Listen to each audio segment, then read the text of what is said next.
Buenas noches. Cuando está a punto de cumplirse un año desde que el gobierno adoptara el confinamiento por la pandemia, las cifras de las consecuencias se disparan.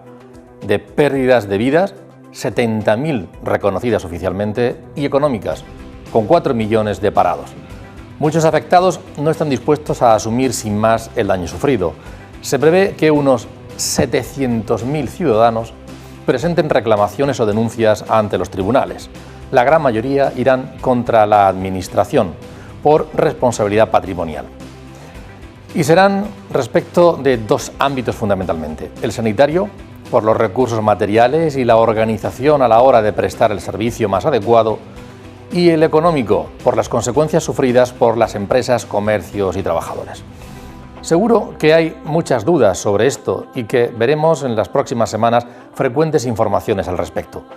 Para que prosperen de forma individual y probando la causa-efecto, se opondrán dos criterios que están instalados en la opinión pública. La pandemia ha sido algo de fuerza mayor, imprevisible, para lo que ningún país estaba preparado y, por tanto, las consecuencias sufridas irremediables, por lo que no proceden las reclamaciones. O, a tenor de las informaciones y conocimientos de la ciencia y la técnica, no ha habido una adecuada previsión y gestión de los recursos, por lo que los ciudadanos tienen derecho a exigir responsabilidades. Seguro que ustedes tienen una opinión al respecto, y mientras, las causas por la COVID ya ocupan a 1 de cada 3 abogados en España.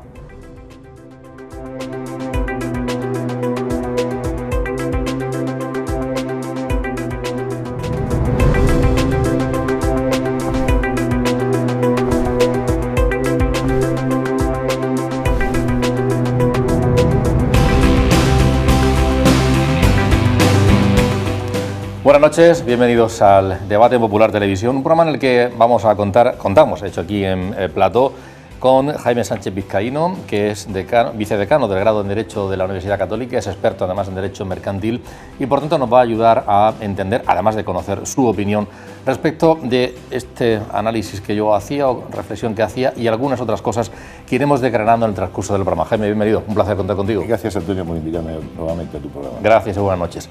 Y también nos acompaña Víctor Meseguer, es el director de la Cátedra de Responsabilidad Social Corporativa.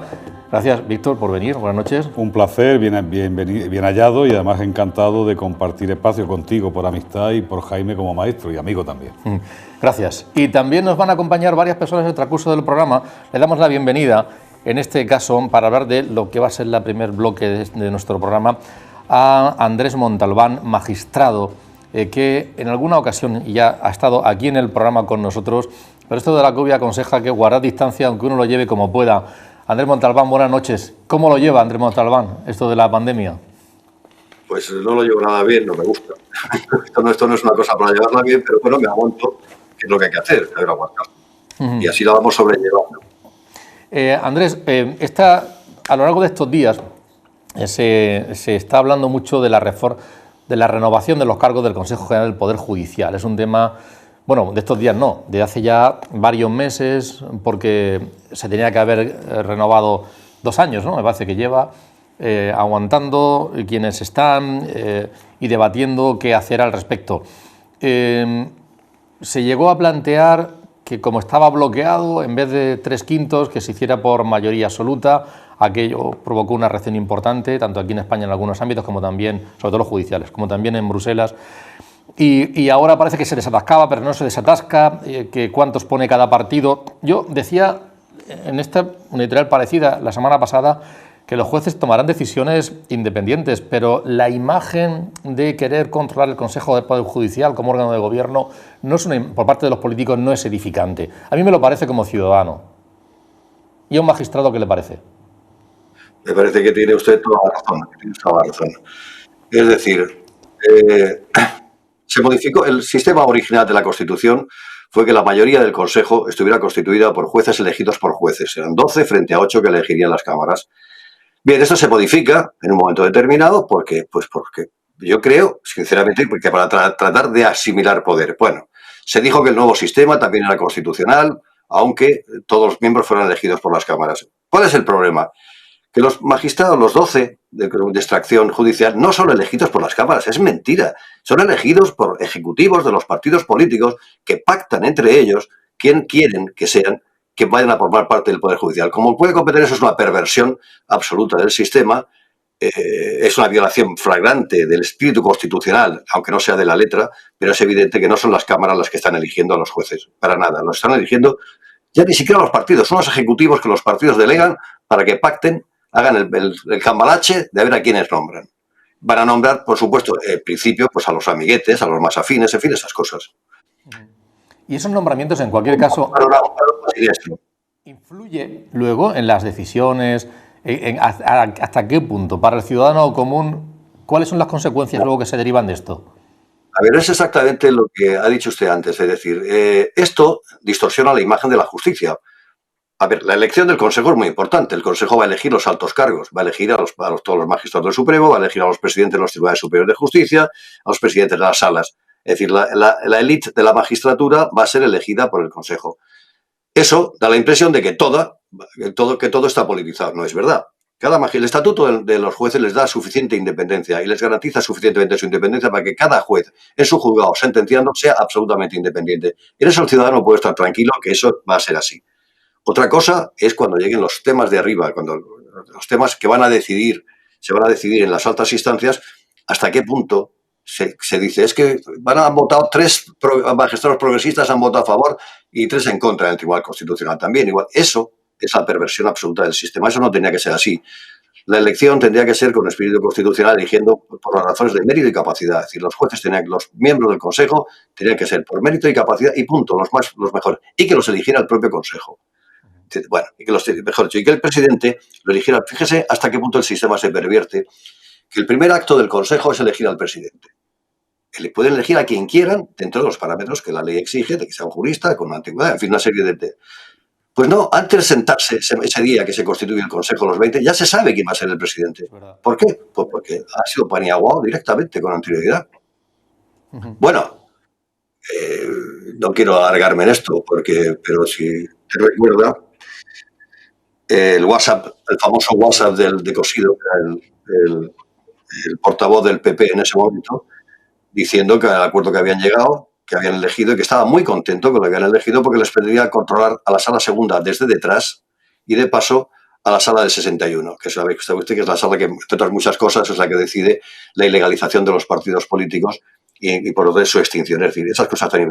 Pero no era un WhatsApp individual de un portavoz, era un WhatsApp en un grupo que estaban todos contentos, todos de acuerdo. Pero es que además eso lo habían pactado con el partido contrario. Por lo tanto, todo el mundo estaba muy de acuerdo con el sistema. Víctor, ¿cuál es tu punto de vista?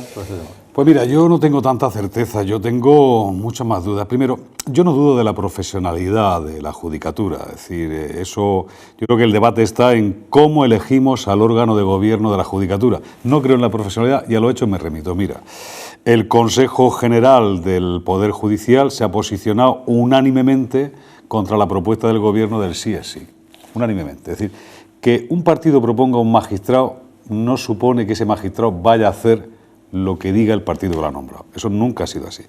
Pero yo, sinceramente, si estamos hablando de cuál es el sistema de elección, yo tengo mis dudas, muchas dudas, de que sean los jueces los que se elijan a sí mismos. Al final estamos poniendo un poder del Estado en manos de un estamento. Un grupo cerrado, y como bien sabemos, los grupos cerrados tienden a concentrar poder. Voy a poner un ejemplo, ya que estamos en la universidad.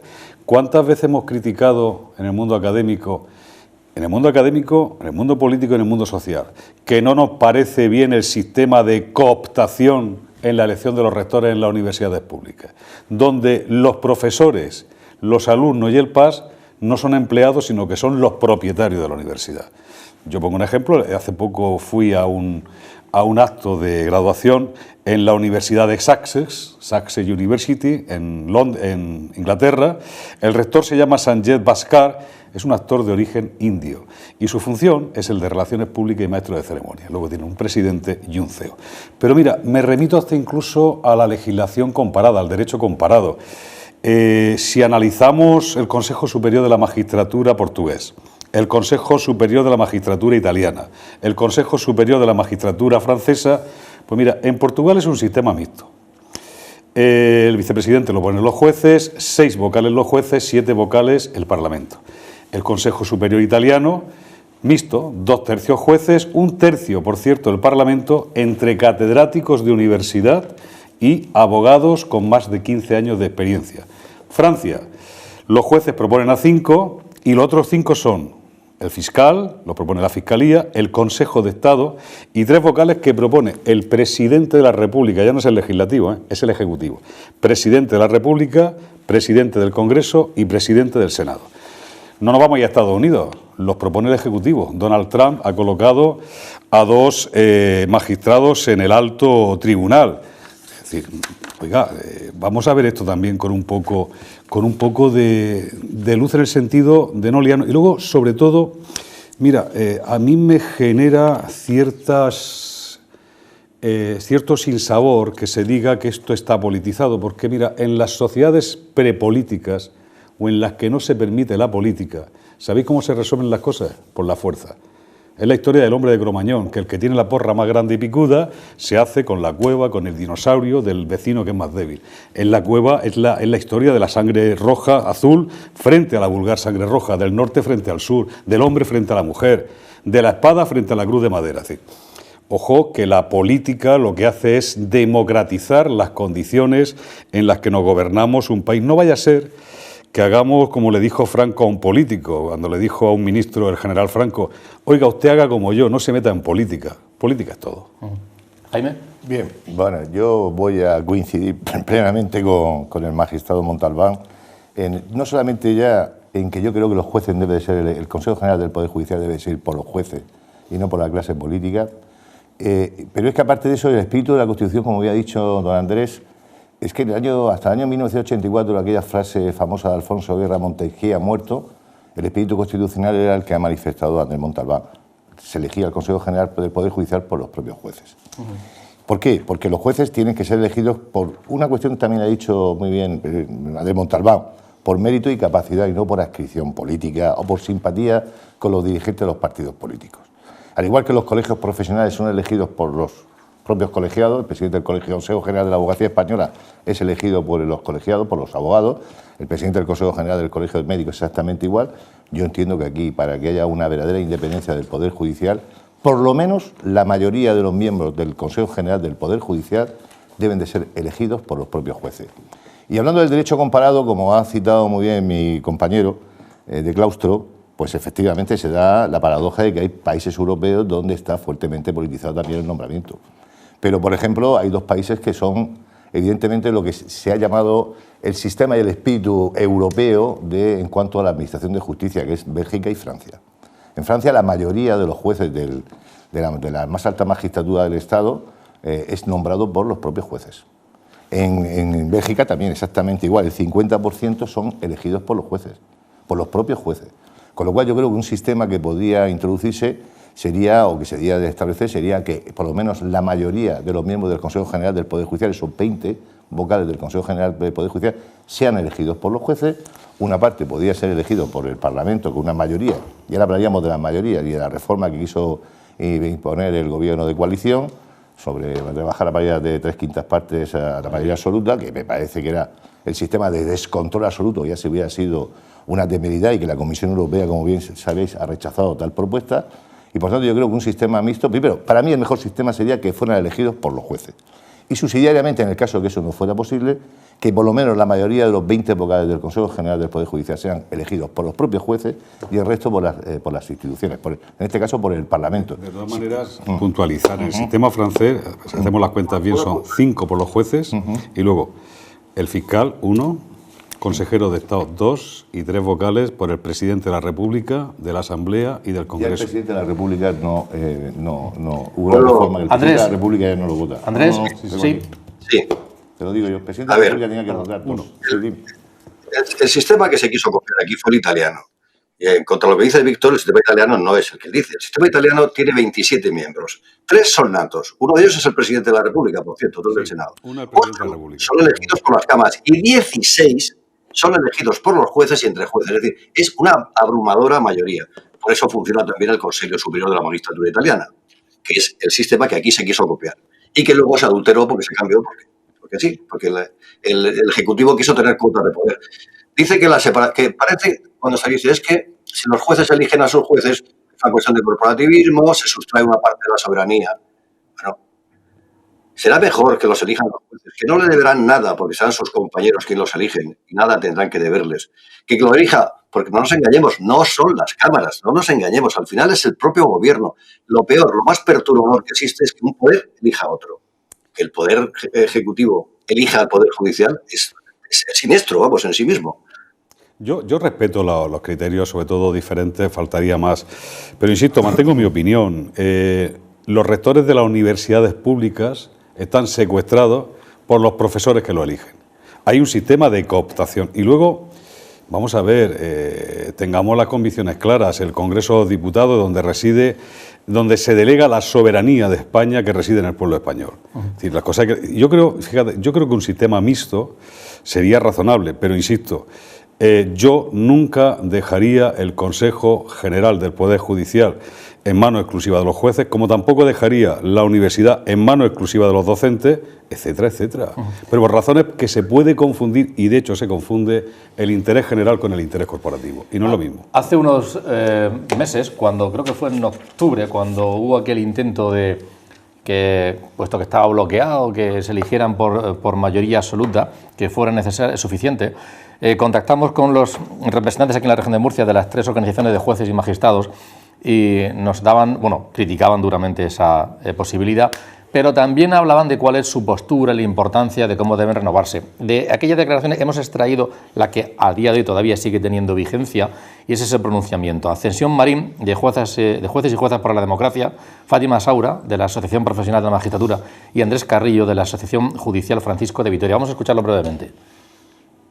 Nosotros como jueces tenemos una línea muy clara, que es que se renueve, y lo dijimos ayer en un comunicado, es que se renueve de inmediato el Consejo General del Poder Judicial con la actual legislación, es decir, con la mayoría cualificada de 3/5. Esa es nuestra postura. Que luego, cuando se renueve, pues se hagan las reformas legales oportunas que consideren el Poder Legislativo. Pero ahora mismo lo importante es que se reanuden las conversaciones para la renovación inmediata del Consejo General del Poder Judicial, que lleva desde diciembre de 2018 en funciones. Alternativamente, la única posibilidad que veríamos aceptable sería el que se regulase jurídicamente las competencias del órgano de gobierno de los jueces estando en funciones. Entonces, el Consejo General del Poder Judicial actualmente está haciendo, y lo hace porque puede legalmente, es hacer todo como si estuviese en plenitud de facultades. Esto sería una solución, es decir, mire, como su mandato está caducado, pues solamente pueden hacer las funciones que sean de carácter urgente. Mira, nosotros también tenemos unos acuerdos hechos en los congresos, y es que en un momento determinado votamos que se elijan los 12 miembros vocales del Consejo General del Poder Judicial de procedencia judicial entre los jueces y magistrados. En eso la mayoría de las asociaciones estamos de acuerdo, pero ahora mismo lo más importante es la renovación, y luego ya vendrán las reformas legales. Me da igual el gobierno de qué signo sea, cualquier gobierno, trata de apoderarse del control del Consejo General del Poder Judicial, y eso va a suponer que va a poder influir en el nombramiento de jueces, en sus ascensos, a quién sanciona disciplinariamente, y va a controlar cuestiones como el nombramiento de 2 magistrados del Tribunal Constitucional, que sumados a los 2 que nombra el gobierno supone un control de otros órganos de control de cumplimiento de la Constitución española. Y tenemos que recordar, como hacen también nuestros políticos, que es verdad que la justicia emana del pueblo, por tanto, no debe pertenecer al gobierno, debe pertenecer al pueblo y se administra en nombre del rey por jueces independientes. Solo hay un camino, y es seguir la recomendación de Europa. Si realmente presumimos de que somos un Estado de Derecho, lo que tenemos que obligar es que esta reforma sea utilizada para que de nuevo se vuelva al sistema constitucional de la Ley Orgánica de 1980 y los 12 miembros del Consejo General del Poder Judicial sean nombrados entre pares, es decir, sean nombrados por los propios jueces. Lo que mi asociación propone es lo mismo que han defendido todas las asociaciones judiciales, con las huelgas que se han hecho, etcétera, a lo largo del tiempo, que es que a los 12 vocales del Consejo General del Poder Judicial que tienen que ser jueces o juezas, los elijan los jueces y las juezas por sufragio universal. Ese es el sistema que está en vigor en la mayoría de los estados civilizados europeos. Ese es el sistema que el Consejo de Europa reclama a España vez tras vez y que España no hace caso porque una vez por unos, por los de un lado y otra vez por los de otro lado, da la sensación de que interesaba mantener lo que había para poder de alguna manera meter las manos dentro del gobierno del Poder Judicial. Eran aquellas opiniones, unos fragmentos, eran más extensas las declaraciones al respecto. Sí, Víctor, ¿quieres decir algo? Sí, fíjate, los jueces en su trabajo cotidiano lo que hacen es aplicar un silogismo aristotélico. Premisa mayor, premisa menor y conclusión. Aplicando un silogismo aristotélico a las declaraciones, a algunas de las declaraciones que se han hecho ahora, permitirme la ironía, resulta que para representar al pueblo español lo que hay que hacer es una oposición. Claro, por oposición, ¿eh? Si aquí se representa al pueblo español porque ha aprobado una oposición. Y entonces, como soy juez que aprobó una oposición, yo represento a un poder del Estado.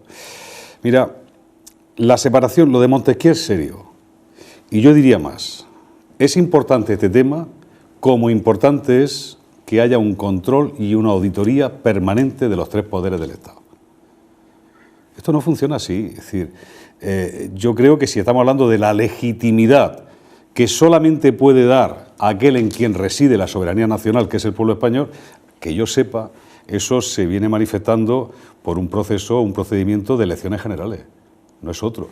Yo entiendo el sistema mixto para evitar que ocurra lo que con cierta razón denunciaba el señor juez, y es cierto intento de manipulación del poder político. Pero insisto, hagamos también, es decir, y luego si acudimos al derecho comparado, el derecho comparado es mixto, todo, podemos estudiar el que queramos, irnos al país que queramos. Hay sitios, como decía el magistrado, como Italia, que por cierto el presidente de la República es miembro del Consejo, que es mayoritariamente por los jueces. Hay sitios donde la participación está más o menos empatada. Hay sitios como Estados Unidos, donde los propone el Ejecutivo, no el Legislativo, el Ejecutivo, el presidente, Donald Trump, los refrenda el Senado y son vitalicios.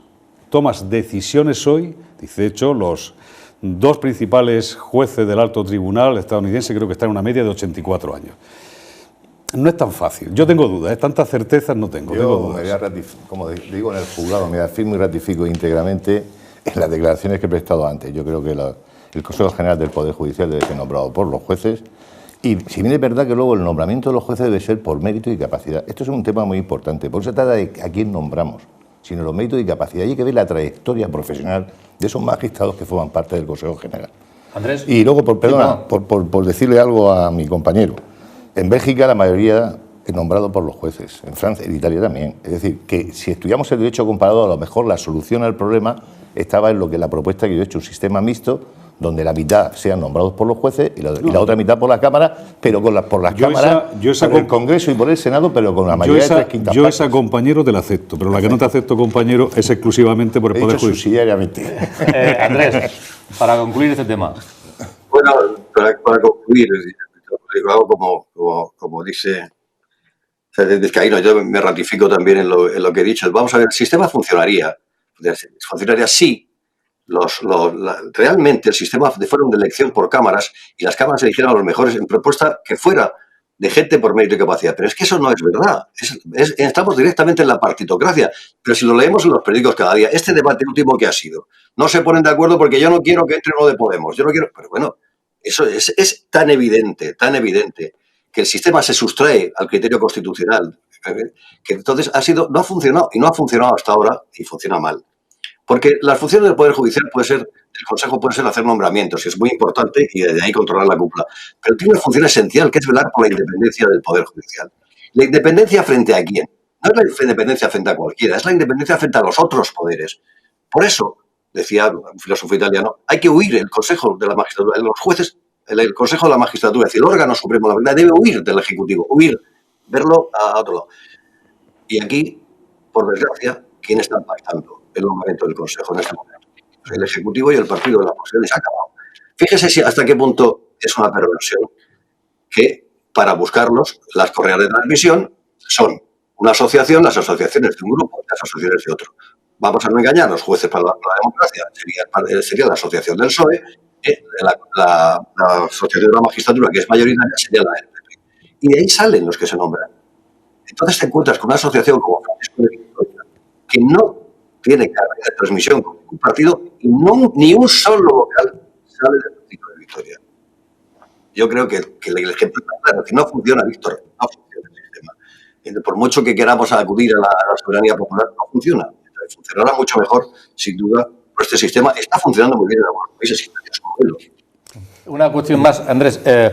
Hemos hablado en varias ocasiones y, de hecho, cuando estuviste aquí en el programa, hablábamos de que hay muchos asuntos que estaban políticos, que estaban judicializados, ¿no? Y, bueno, la verdad es que no ha cambiado mucho las cosas. Se sigue hablando de los indultos, de juicios por corrupción, si el sí es sí, la presunción de inocencia.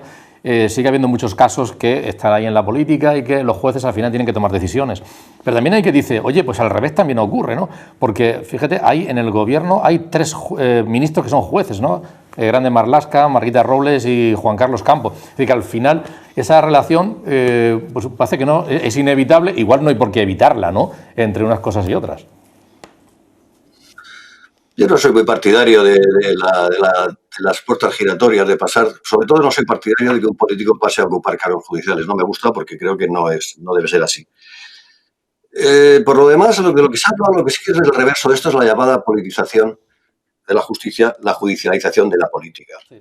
La judicialización de la política, no sé si quieres hablar de esto, es otra faceta de esto, ¿entiendes? Sí. Es el llevar todo a los jueces, cualquier cosa, cualquier discusión política, que no tiene por qué. En este momento se está diciendo que si están vacunados estos, les vamos a poner una querella. Pero usted, no están haciendo, están hablando mal, están hablando en contra de un protocolo, ni siquiera de una ley. Eso lo paguen políticamente, que es lo que tiene que pagarlo. ¿Pero por qué? ¿Por qué se llega a la judicialización de la vida política? Porque son los propios políticos los que han puesto la rastra. Dicho, yo no exijo responsabilidad a ningún miembro mío mientras no se producen los tribunales. Y ahí chocamos. En vez de exigir una responsabilidad política, se dice no. Mientras no se producen los tribunales, yo no les voy a pedir ninguna responsabilidad a mis miembros. Pues bueno, ahí tienes ya el comienzo de la judicialización de la política. Gracias, Andrés, por habernos acompañado estos minutos. Ha sido un placer contar contigo. Ojalá que de pronto puedas estar aquí un ratito con nosotros, físicamente. Vale, estaré encantado. Muchas gracias. Adiós a vosotros. Adiós, hasta luego, Andrés. Fíjate, yo creo, en esto sí coincido con Andrés, es decir, yo creo que llevamos muchos años judicializando la política, pero voy a ir más allá de donde ha ido el señor juez, es decir, los que no saben ganar las elecciones, los que no saben ganar debate en el Parlamento, acuden abusivamente a la justicia para judicializar la política. Eso sí que es una realidad, y eso se lo tiene que hacer ver la clase política española sí o sí. Ha pasado en el caso de Cataluña y ha pasado en muchas más cuestiones que no quiero entrar en detalle. Pero yo vuelvo a la mayor, yo te voy a pedir la presencia de un notario para ratificarme en mis declaraciones. Porque mira, el problema que nunca queremos abordar en España, no nos da la gana de abordar en España, no solamente es el de la separación de poderes, que es un tema importante, sino el de la auditoría interna del poder. Lo que decía Montesquieu es que tiene que haber un poder que controle al poder. Eso es lo que dice Montesquieu.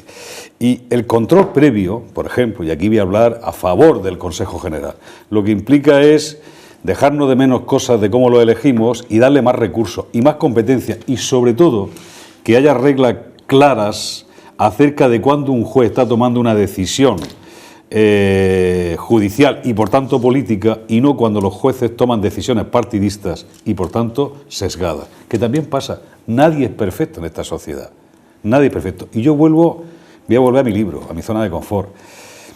Yo he criticado, y lo sigo haciendo, a la universidad pública por un sistema de cooptación en la elección de sus órganos de gobierno. Los empleados son los jefes. Los profesores son los jefes, los estudiantes son los jefes.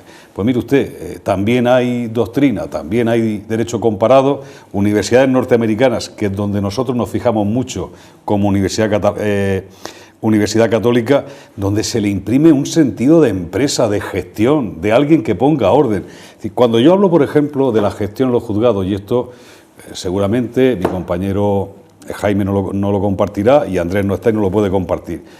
En el Poder Judicial también hace falta gente que ponga orden entre los trabajadores, ¿eh? Porque igual también hay que hacer una auditoría si la gente va a trabajar todo el tiempo que tiene que ir a trabajar. ¿Y cuáles son los ritmos? Pasa es que los abogados posiblemente no lo puedan decir, porque si dicen ciertas cosas, su relación con la judicatura no va a ser la mejor del mundo. Pero el sistema judicial necesita de gerencia con criterio empresarial también, que se midan resultados. Ahí te voy a decir una cosa. Como abogado, te doy absolutamente toda la razón. Te lo agradezco. No, porque tienes razón. Es decir, hay que ver cómo funciona la Administración de Justicia. Si bien es verdad que faltan medios materiales y humanos, eso es evidente.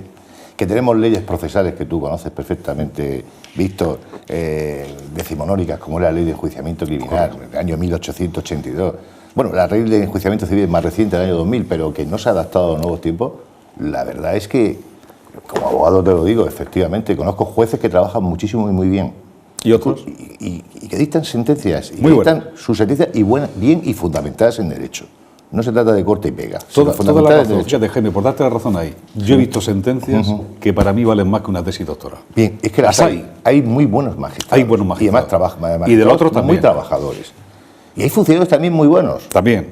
Pero también hay magistrados que trabajan poco y funcionarios que también trabajan poco. Sabes que aquí en Murcia se dice que el jueves no vayas al Palacio de Justicia cuando estábamos en la antigua sede porque no hay funcionarios que estaban en el este. Hablando de cuestiones también legales, legales pero también económicas, y yo hacía referencia al principio del programa sobre las muchas reclamaciones que se han empezado ya a poner y más que va a haber en las próximas fechas como consecuencia de la pandemia en la que nos encontramos. Y nos va a echar una mano a desgranar esta cuestión Diego Solana. Es abogado, es asesor jurídico de empresa, también es experto en nuevas tecnologías, internacional, pero sobre todo en la relación con empresas. Lo tenemos ya en conexión. Él está en Madrid. Diego, buenas noches, un placer contar contigo. Hola, buenas tardes. Y tenemos a Jaime Sánchez Vizcaíno, Víctor Meseguer compartiendo la mesa.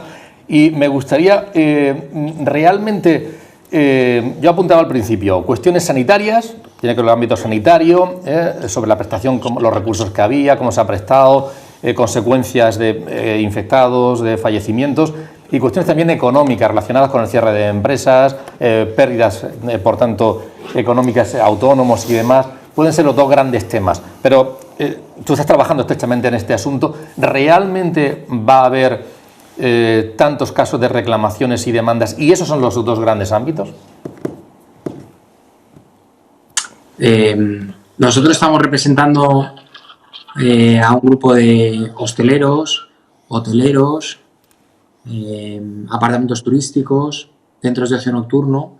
Hay muchos grupos de personas que están legítimamente ejerciendo un derecho, más propios del frente económico que propiamente del frente sanitario, y es un grupo de personas que no cuestiona propiamente las medidas que se están adoptando por parte de las administraciones, pero sí que exigen que se respeten sus derechos, ¿no? Y particularmente el derecho a la indemnización en situaciones de estado de alarma recogido en el artículo 3.2 de la Ley Orgánica 4/81, que precisamente reconoce como un título jurídico el derecho a ser indemnizado por los daños y perjuicios causados durante un estado de alarma por las administraciones públicas. Entonces ahí estamos hablando de miles de demandas. En cualquier caso, yo también he escuchado esas reclamaciones, esa queja, pero también hay quien dice, pero ante una situación de fuerza mayor, como es una pandemia por salud pública, es difícil. Bueno, es que no se podía hacer otra cosa y por tanto, pues todos tenemos que asumir consecuencias y las reclamaciones serán complicadas que prospere. ¿Eso realmente, eso de fuerza mayor, es un motivo de peso? Es un motivo de peso, por supuesto. Me voy a poner un poco técnico, pero me parece que es necesario porque la pregunta tiene miga. Básicamente, el régimen de responsabilidad patrimonial del Estado, que está regulado en la Ley 40/2015, excluye como responsabilidad patrimonial aquellos supuestos en los que haya ocurrido una causa mayor, ¿no? Nuestro Tribunal Supremo ha confirmado en reiteradas ocasiones que el Estado, las administraciones públicas, no son una aseguradora universal. Eso es el régimen general, ¿no? Es una ley específica regulada de las responsabilidades habituales que en todos momentos nos pueden ocurrir en nuestra vida a personas, a empresas, a asociaciones que tengan un conflicto con las administraciones públicas.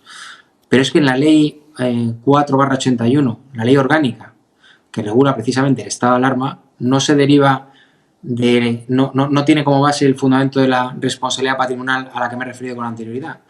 Se fundamenta en un artículo distinto de la Constitución española que lo desarrolla, que es el 116 de la Constitución española, que precisamente regula los estados de alarma.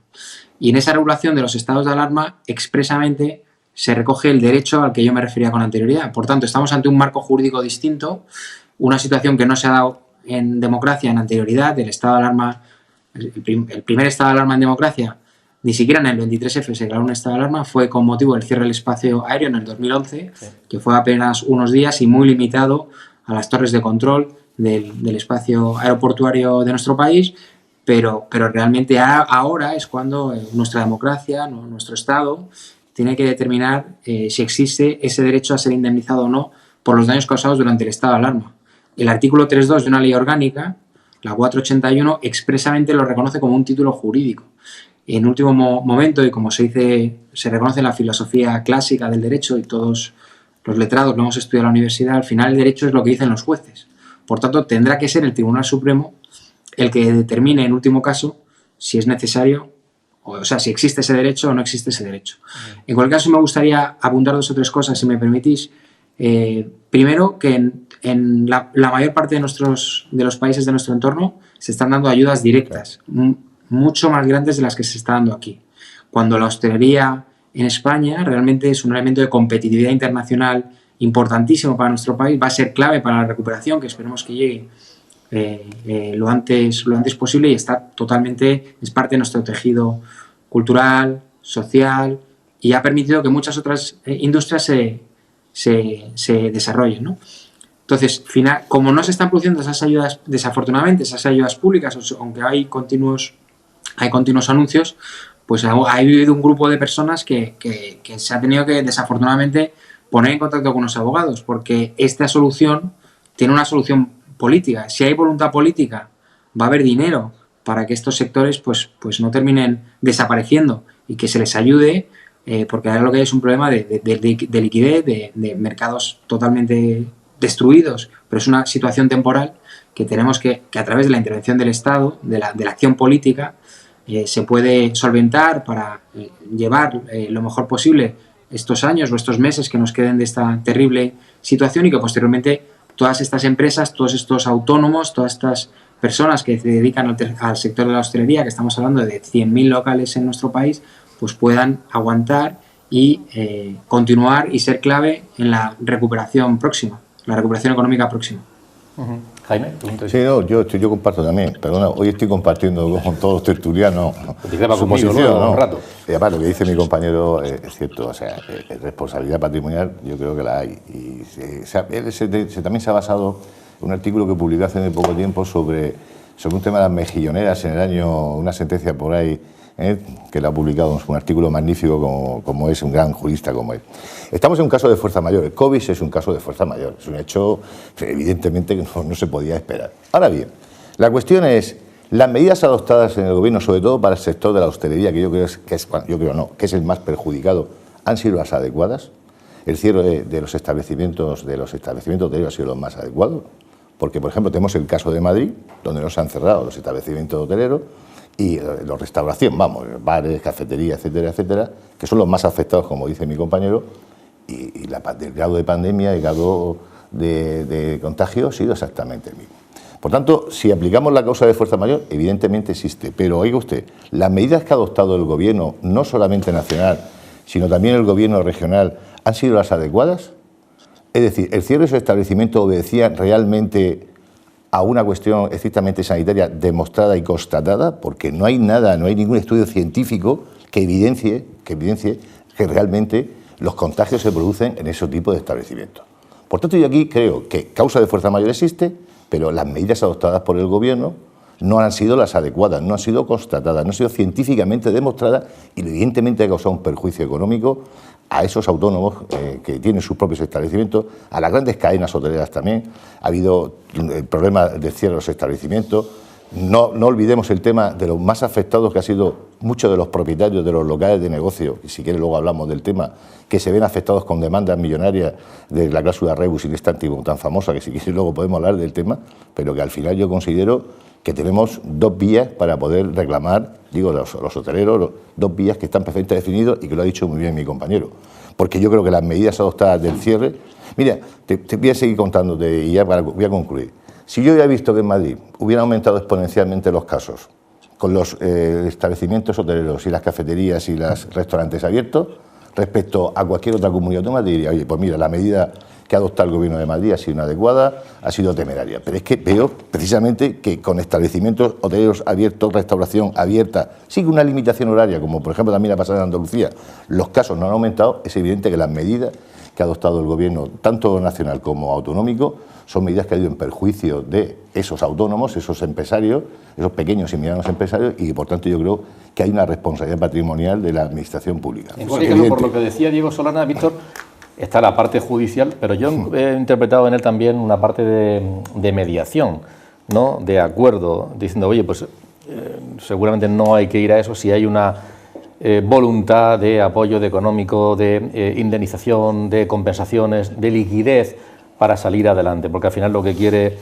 seguramente el que ha tenido que cerrar y que quiere abrir no es que ganar un juicio y que le den no sé cuánto, sino poder poner a flote su negocio, ¿no? Yo creo que ambas iniciativas podrían ser paralelas, no son contra. Yo entiendo que la gente ponga demanda. Mira, Antonio, mi padre decía que de la ignorancia del atrevimiento media un paso y que no lo diera nunca. Yo no le voy a poner, yo soy abogado colegiado, pero desde luego hoy al profesor vizcaíno ni una coma, ni en derecho mercantil, en derecho administrativo tampoco, y en derecho del trabajo tampoco. Hemos visto eso. Pero estamos en un tema complicado y yo que fundamentalmente me he movido en el mundo del derecho del trabajo y el derecho penal. Mirad, cuando yo me dedicaba al derecho del trabajo, afloraban así lo que se llamaban demandas de contingencia. Eso nuestro invitado las conoce bien. Por ejemplo, en la empresa nacional Bazán, con el tema de la uralita, si el cáncer era profesional o era de contingencias comunes.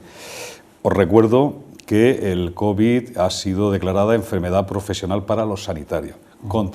Demanda de contingencia, así. Te pongo otro caso, voy a hablar de tu pueblo. Y esto es mentira, ¿eh? Yo nunca digo cosas que aquí que sean verdad. Suponte que hay un enfermo en el hospital de tu pueblo y el médico llama al hospital de referencia, pongamos al Morales Meseguer. Le dice, tengo un enfermo que está muy malito y tenéis plaza en la UCI. No, deja, sí que lo hay. Y vuelve a llamar, oye, que este hombre está aquí, está malo, que entendemos que tiene que irse allí. Y hay plaza. Dice, no, que continúa ahí. Si se muere, ¿qué pasa? Digo, esto no es verdad, ¿eh? Pero esto es un ejemplo para que estudiemos. Os digo más, que este va a ser un tema, yo creo que para los estudiosos del derecho va a ser, y para la doctrina va a ser un tema de mucho interés. Supongamos, Antonio, otro ejemplo, que nos queda una plaza en la UCI y tenemos un paciente con 84 años y otro paciente con 26. Y decidimos meter al de 26. Igual la doctrina tiene que plantearse cambiar el tipo del homicidio y que la pena por homicidio sea distinto si matas a uno de 80 o matas a uno de 16. Un tema que ha dicho Jaime que es absolutamente cierto. Yo rompo una lanza a favor de lo que él comentaba. Primero, hay sentencias firmes, Castilla y León, donde dicen que esto del estado de alarma, que la hora, que nada, que el tribunal dice que es ilegal. Él decía, en Madrid se ponen medidas muy lasas, el debate siempre con la presidenta de Madrid, pero eso ha permitido que la gente que tenía problemas de estar enfermo no se le sumase el problema de ser pobre. Pues hay que hacérselo ver, es decir, pues igual a esta señora hay que aplaudirla, lo digo con toda la honestidad del mundo, igual la señora Ayuso ha optado por la decisión que era correcto, porque además el impacto real de las medidas drásticas de cierre, como señalaba Jaime, no está claro, yo no tengo ninguna evidencia que me lo demuestre. Porque además, mira, la mayoría de los contagios, y eso sí que está documentado, se produce en la familia. Pero es más fácil echarle la responsabilidad de nuestra irresponsabilidad del bar. No diga así, si el problema está en la casa, si no tiene usted que controlar en su casa. Otro ejemplo, 30.000 personas muertas en residencia de tercera edad. Quiero decirlo alto, 30.000 personas muertas en residencia de tercera edad. ¿Alguien es responsable de eso? Sabiendo que todo por activa o pasiva se decidió dejarlo abandonado en su suerte en centros sin recursos y desbordado. Hombre, yo entiendo, si fuera mi familiar, yo me voy a buscar a Jaime mañana y planteo una demanda, es decir, Y una cosa, un aviso a navegantes, la justicia en este país es lenta, como un elefante, pero cuando se pronuncia también es firme como un elefante. Y yo creo que hay razones, más allá de las ayudas, que sí, Antonio, hay razones para que este país, la sociedad, tome ya conciencia de la realidad y, vía judicial, los abogados hagan un trabajo de resolver muchas incógnitas donde yo creo que no se ha actuado bien, ni de buena fe. Diego, una cuestión. Las personas que nos estén escuchando, seguramente por una cuestión u otra, pues algunas pueden verse afectadas, pueden ver la necesidad de ser aconsejadas, ¿no? En este caso por algún abogado. Pero cabe, decías, estamos representando a un colectivo, a una asociación, a un grupo de gente. ¿Cabe lo que es una actuación global, todos igual? ¿O en este caso tienen que ser individualmente, tienen que ser caso por caso y además acreditar pérdidas, consecuencias y demás? Es decir, ¿vale una causa global o no? Bueno, realmente nuestro Estado de Derecho y particularmente la Ley de Enjuiciamiento Civil no está previsto o está previsto de forma muy residual y poco práctica la figura de las demandas colectivas, ¿no? La figura de las demandas colectivas, que por cierto se está transponiendo, se acaba de aprobar hace poco en la Unión Europea una nueva directiva que tendrá que modificar nuestra actual Ley de Enjuiciamiento Civil principalmente.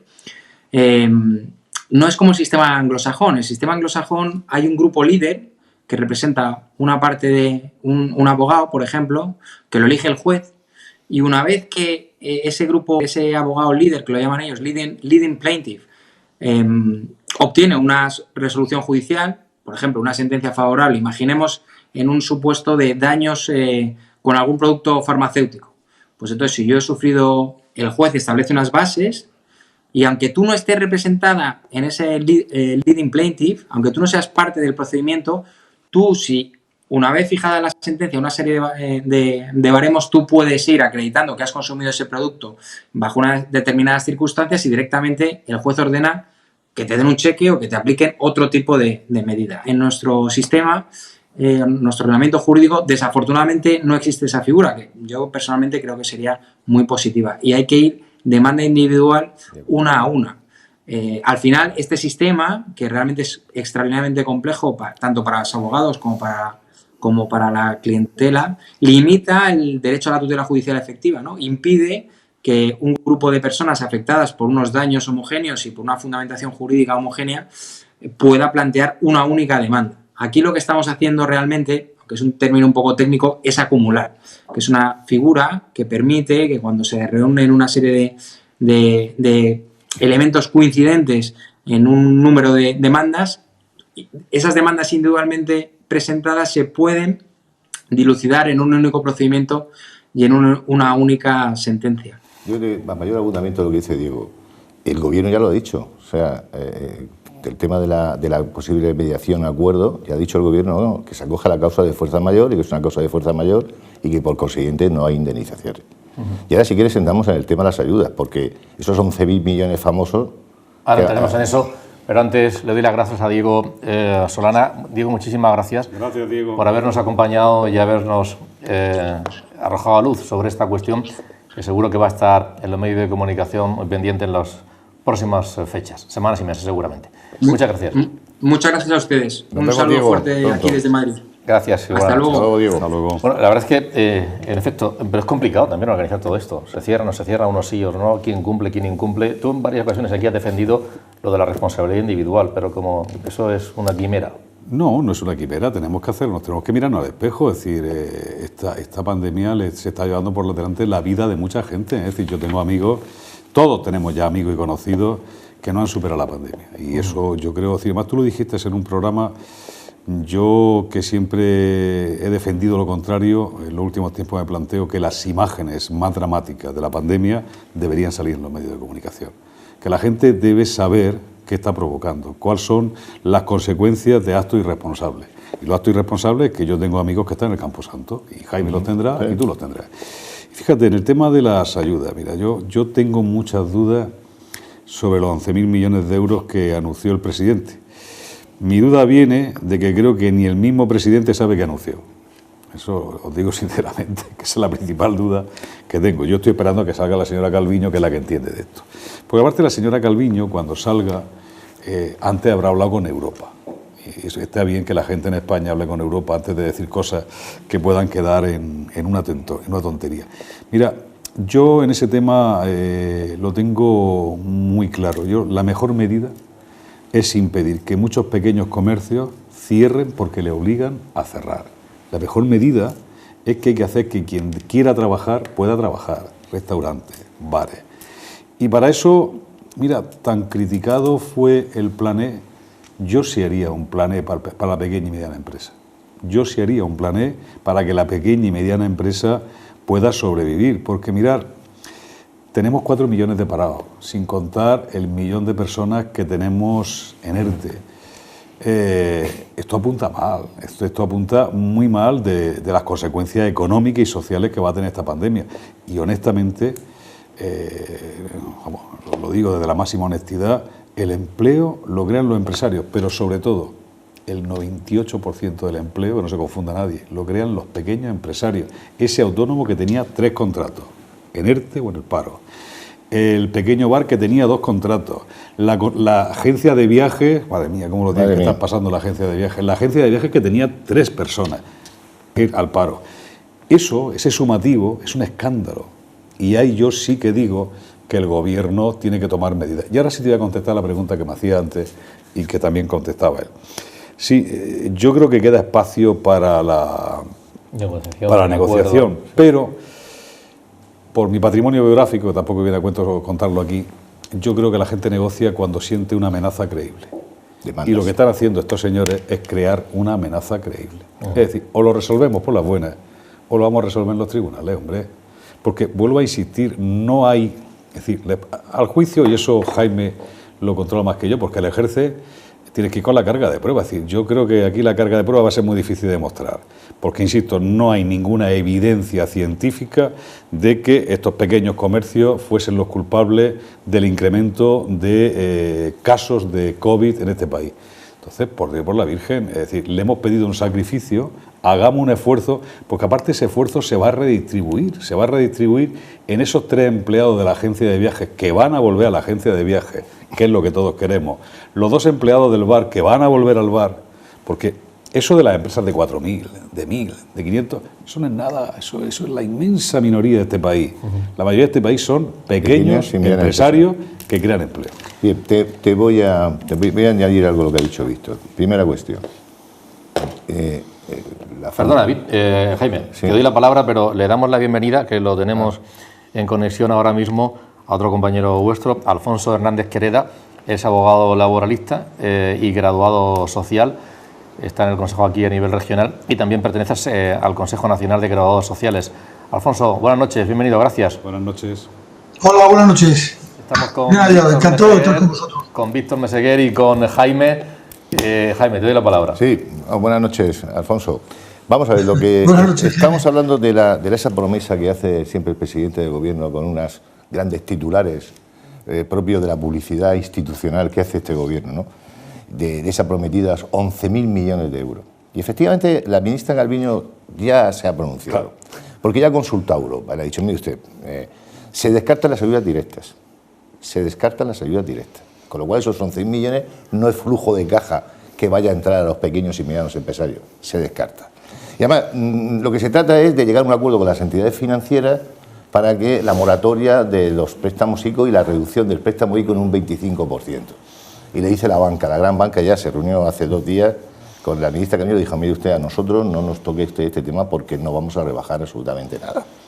Y luego se habla de ventajas fiscales y le dice a qué tipo de ventajas fiscales se va a reducir, moratoria en el pago de la presión fiscal, o bien simplemente no pagar impuestos si no ha habido aumentar la amortización. Es decir, al final son esas cuestiones que dice el presidente Sánchez, que lo saca en las televisiones, pero al final, como lo dice, pero no lo argumenta, tiene que venir su ministra de la Comisión Europea para rectificar. O sea, que no sabe lo que dijo. No tiene ni idea de lo que dijo. Ha dicho antes el compañero de Madrid que efectivamente en todos los países europeos sí se han cerrado establecimientos hoteleros, pero ha habido ayuda, 75%. Es decir, en España lo que pasa es que se cierran establecimientos hoteleros, pero luego no hay ayuda. Y la presión que se está haciendo por parte de los despachos de abogados es precisamente interponer demandas para ver si el gobierno pues se sienta a negociar con las personas afectadas, pues para, no para dictar medidas de este tipo de anuncios publicitarios, sino medidas reales, porque el sector lo está pasando bien, como ahora nos va a decir Alfonso, en cuanto al tema del empleo, Alfonso, que es terrible. En efecto, se ha dado esta semana el dato de que el país ha superado los 4 millones de desempleados. Son datos que hace ya muchos años que no se alcanzaban y bueno, y aparte tenemos unos 900.000 personas que están en situación de ERTE. 5 millones, así es, cifras redondas. 5 millones. Uno en la UBI y 4 ya en el paro. Al margen de los números, a mí lo que me gustaría es que comentaras, porque al final los números uno se acostumbra a todo, ¿no? Que comentaras qué situaciones son las que estáis viendo los despachos de los graduados sociales, los profesionales. Son trabajadores, empresas que se acerca el propio empresario, el autónomo, el comerciante, el empleado que está en ERTE. ¿Qué es lo más habitual, qué es lo más común? Bueno, principalmente lo que se está produciendo es efectivamente en el pequeño y mediano, en la pequeña y mediana empresa. Este país está compuesto en su gran mayoría por pequeña y mediana empresa, en torno al 80 al 90% del empresariado español es pequeña y mediana empresa. Y ese es donde efectivamente se está notando verdaderamente esta crisis que ya está en una avanzadilla bastante importante. Estamos hablando en torno efectivamente a los 4 millones de parados, y desde luego los sectores más críticos y donde más se ha producido esta situación es en el comercio, en el pequeño comercio y en la hostelería, pues también en los locales pequeños, y estamos hablando de empresas y de autónomos de 1, 2, 3 trabajadores y autónomos solo sin empleados, y es donde fundamentalmente se está produciendo esta situación de paro. Digamos que la radiografía de la pequeña y mediana empresa, que es donde se está notando efectivamente esos cierres. Hay empresas actividades, comercios y actividades de hostelería que no van a abrir el local después de haber iniciado ese ERTE de ese periodo, de estos distintos periodos, pero que ya efectivamente se ven abocados a no poder abrir. Eso te iba a decir, realmente no poder abrir, y otros, por los casos que ves, tanto personalmente como otros compañeros, con esa inyección de liquidez, con esas ayudas, si se produjeran, realmente hay un margen, hay un porcentaje importante de autónomos, de empresarios que podrían reactivar su actividad.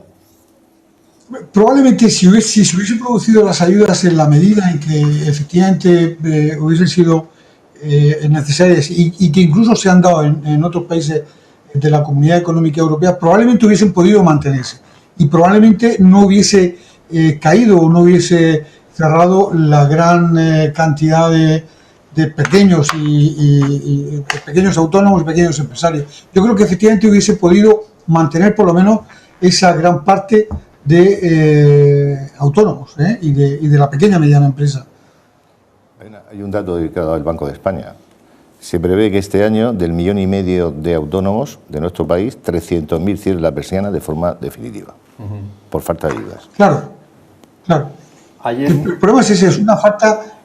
Hay que tener en cuenta que en esta situación de guerra o de pandemia, como se le quiera llamar, efectivamente lo que se ha producido es el cese de actividad en este empresario pequeño, y sin embargo ha seguido manteniendo la obligación de determinados pagos que ha seguido manteniendo, con lo cual hay una falta total de liquidez que ha generado que efectivamente ya no puedan seguir ni siquiera en esa situación manteniéndose, con lo cual al final la solución es el cierre, es la insolvencia de este tipo de empresarios. Me llamó la atención que la ministra de Trabajo, creo que fue ayer o antes de ayer, decía que estamos en una situación donde es imprescindible inyectar liquidez a la empresa.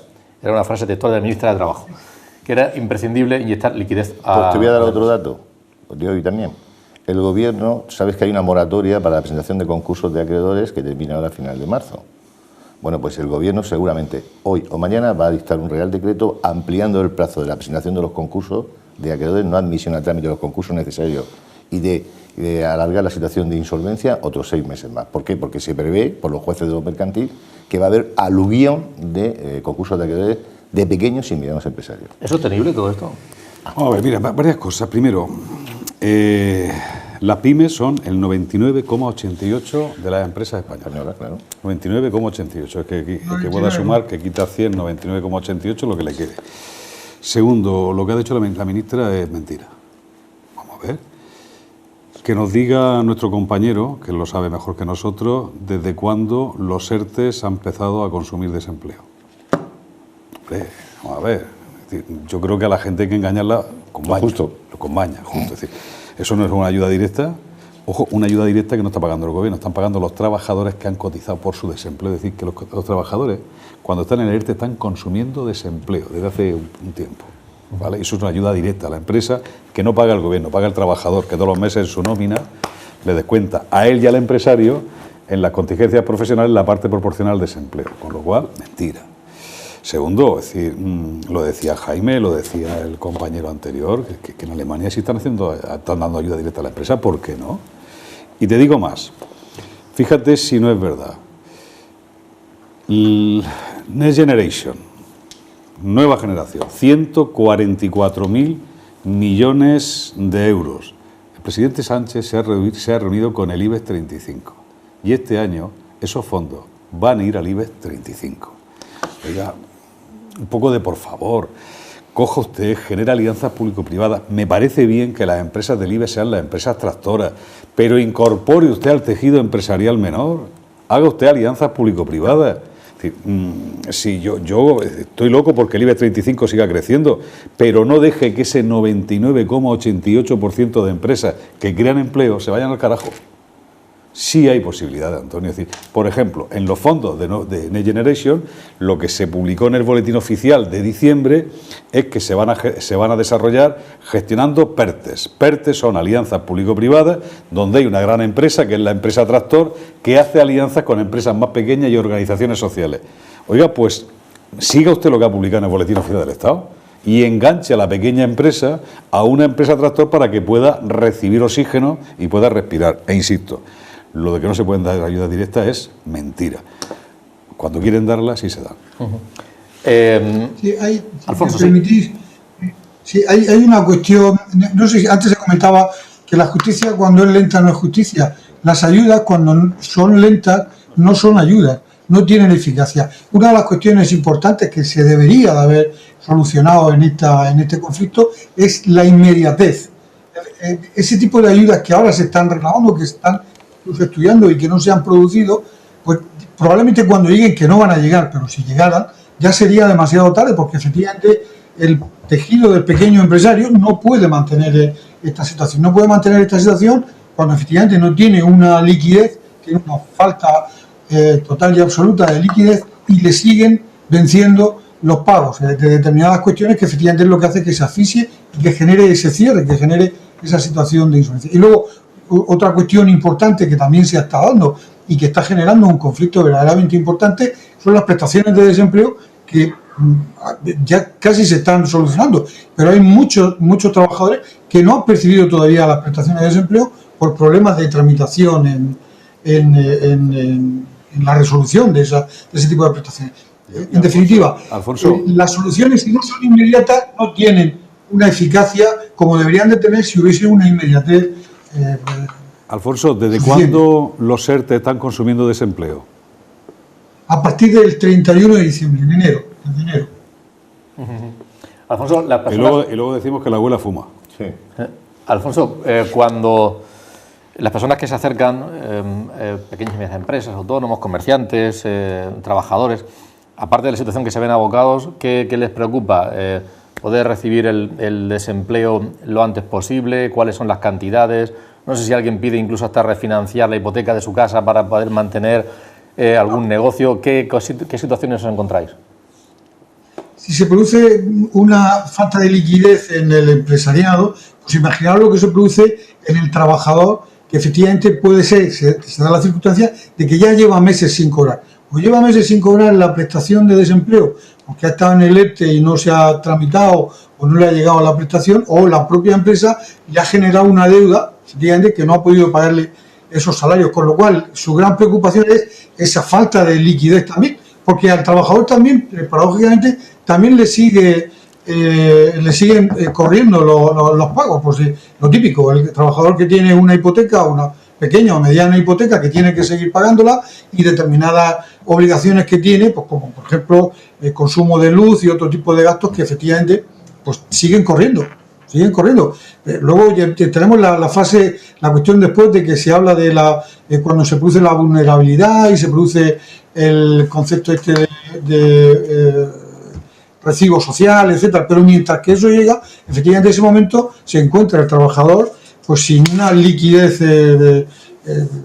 total y absoluta. De ahí las colas del hambre que se están definiendo. Efectivamente, hay una verdadera situación que se está produciendo de gente que no tiene para comer, o sea, que no tiene para los alimentos básicos. O sea, que por lo cual ese primer problema es poder cobrar esos salarios que tiene pendientes, que pueda seguir manteniendo esa dinámica de funcionamiento, y luego, lógicamente, como segunda fase, pues las posibles indemnizaciones como consecuencia de la extinción de su relación laboral, que esas tardarán en llegar, porque al final quien será el destinatario de esas indemnizaciones será el Fondo de Garantía Salarial, pues la empresa, el pequeño empresario, pues acabará en una situación de insolvencia y no podrá hacer frente a esas indemnizaciones por la extinción de los contratos de trabajo.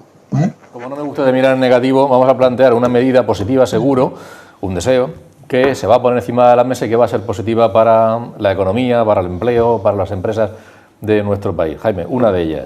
No que lo vaya a poner, sino alguien que tú dices, bueno, esto va a ocurrir porque es mi deseo y va a ser bueno. Mi deseo es que Murcia va a triunfar. Venga, vamos a ver. Todas las políticas económicas que ha estado haciendo el gobierno... Bueno, vamos a poner una positiva para terminar, Jaime. Pues mira, vamos a poner una positiva. Yo creo que las medidas positivas las está haciendo los ayuntamientos, bajando los impuestos municipales y dando las posibilidades a los pequeños y medianos empresarios de prosperar. Yo no espero nada de este gobierno. Bueno, pero una medida positiva. Bajar los impuestos. Esa puede ser una. Fundamental. Pero no hay suficiente liquidez. Inyectar dinero al sistema. ¿De dónde viene ese dinero? De Europa. Y bien administrado. Si no está bien administrado, no vamos a tener dinero. Si viene ese dinero y llegara al pequeño, mediano empresa, y hubiera canales... El problema es que va a llegar, como dice muy bien Alfonso, y ha dicho muy bien, va a llegar tarde. Es decir, ese dinero tenía que haber llegado en el mes de junio del año pasado. Llevamos un año de pandemia. Tiene que llegar y canales para que puedan llegar. Canales de distribución, claro, sí, y quién lo administra, que eso es también muy importante. Una medida, otra, Víctor, para terminar. Bueno, vamos a acabar en positivo. Mira, en positivo, para acabar en positivo con una sonrisa de todos los telespectadores. La República Checa ha superado en PIB por cápita a España. Y Eslovenia lo va a hacer en los próximos meses. Son el patio de atrás de Alemania, pero tienen mejor PIB industrial de este país. Yo no digo ya el gobierno, la oposición, el Congreso, los jueces que por oposición representan la legitimidad del pueblo español, que todos ellos se junten. Este país tiene que clavar los ojos en el futuro, no lo estamos haciendo bien. Este país está perdiendo posiciones en el ranking internacional. Insisto, la República Checa, hace 4 días, eso era inimaginable, supera la semana pasada en PIB por cápita al Estado español. Que se pongan las pilas. Alfonso, gracias por atendernos. Por cierto, tenemos a la vuelta de la esquina la Semana Santa. Por cierto, que me llama la atención algún titular que he visto por ahí, este año no habrá Semana Santa. Semana Santa. Es sorprendente, es sorprendente. Es que no va a haber sorprendente. Por el santo viene el santo. Bueno, habrá que ir combinando, y si se abre la posibilidad de ir a los establecimientos, a las cafeterías, a los restaurantes, de desplazarse, pues pedir esa responsabilidad personal, individual, y no irnos siempre tampoco al otro, que lo hacemos con frecuencia y así debe ser, pero esa responsabilidad personal para que no se agraven las situaciones, ¿no, Alfonso, para terminar? Sí, yo creo que sí, que efectivamente mantener esa prudencia, que bueno, que no volvamos a la cuarta ola o a la cuarta pandemia. Tenemos que mantener esa situación de seguridad y desde luego con prudencia, pero manteniendo, reactivando un poco ese pequeño comercio y esa hostelería también pequeña, ese bar de al lado, con las medidas de seguridad, pero hay que reactivarlo, hay que motivarlo. Sí, porque tenemos que generar... Se ha dicho muchas veces que hay que ahorrar, pero parece que si hay quien pueda ahorrar en exceso está perjudicando el consumo, y precisamente el consumo está produciendo un problema ahora mismo en la economía de nuestro país. No entremos en el círculo del ahorro. Quiero decir, el problema ahora mismo, lo que necesitamos es que el consumo se reactive. Hombre, no despilfarremos, pero mantengamos un consumo racional y sostenible, que es lo que se lleva, esa expresión se lleva mucho, porque es necesario reactivar esa pequeña economía, esa economía circulante, pues para que se mantengan efectivamente o se reactiven de alguna forma esos pequeños empresarios, comercio y hostelería, que necesitan mucho que esa actividad vuelva a regenerarse. Muchas gracias, Alfonso. Ha sido un placer contar contigo. Víctor, igualmente, muchas gracias, un placer. Jaime. Hasta luego. Encantado. Volveremos el próximo jueves, Dios mediante. Gracias, buenas noches.